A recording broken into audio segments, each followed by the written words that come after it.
It's an honor and privilege to introduce one of this year's Silver Circle honorees, the late Al Smith, a posthumous honor Al earned with nearly 30 years of broadcasting excellence on KET's signature Journalist Roundtable program that he founded, Comment on Kentucky. Al inherited me as his co-producer for Comment, shorthand, as we call it, when I was a greenhorn, eager to learn about Kentucky politics. And Al, ever the storyteller, relished being the teacher for our 11 years together. From a gadfly newspaper editor once called the darling and the devil of a small rural town in south central Kentucky, Al became known throughout the state as a sometimes provocative, wisecracking broadcaster with a deep devotion to truth and understanding complex issues. Every Friday night, without fail, Al would skid into KET with an armful of newspapers and handwritten notes that were allegedly his show rundown for the live broadcast to come. It was just as entertaining to watch him hold court in the green room as it was to see the program unfold. To express how much Mr. Smith meant to Kentucky, the journalism community, KET, and its staff, I'd need an hour. His love of our Commonwealth was undeniable, and the forum he created to debate its issues and celebrate its triumphs remains the gold standard by which all of us strive. The many journalists who appeared on Comment have been affectionately referred to as Al's kids. We cling to memories of his feisty spirit, fervent intellectual curiosity, and deep passion to connect our experiences and elevate rural communities.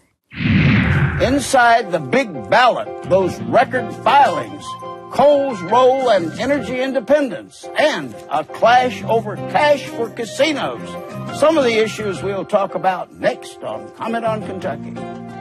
Al believed that reporters should be watchdogs, and he worked tirelessly on open records and open meetings.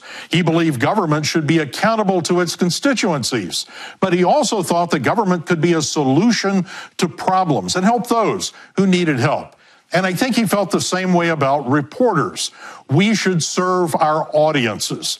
If history of Kentucky journalism is ever written, I think Al's place in it is quite secure. When I got off the bus to Russellville in 1958, slightly hungover, it was a very different place, and I was a different person. On an overcast day in October recently, I revisited my Russellville roots, reminisced about the days of old, and met new friends who carry on the work I once did in that newspaper office on the public square downtown. I've been run out of New Orleans. I was a drunk, and they didn't know it, but they hired me because they desperately needed an editor, just like in your case. They desperately needed an editor. And then suddenly I had an epiphany. I said, my God, why am I running away from these folks? They took me when nobody else would hire me. Mm-hmm. And so instead of leaving, I bought the damn paper, and I stayed 20 more years. That's another story. Most Kentuckians know Al Smith as the founding host of Comment, but they're probably not as aware of his contributions to journalism. I started working for him in 1975 when he was president of the Kentucky Press Association and getting passed some really good open records and open meetings laws.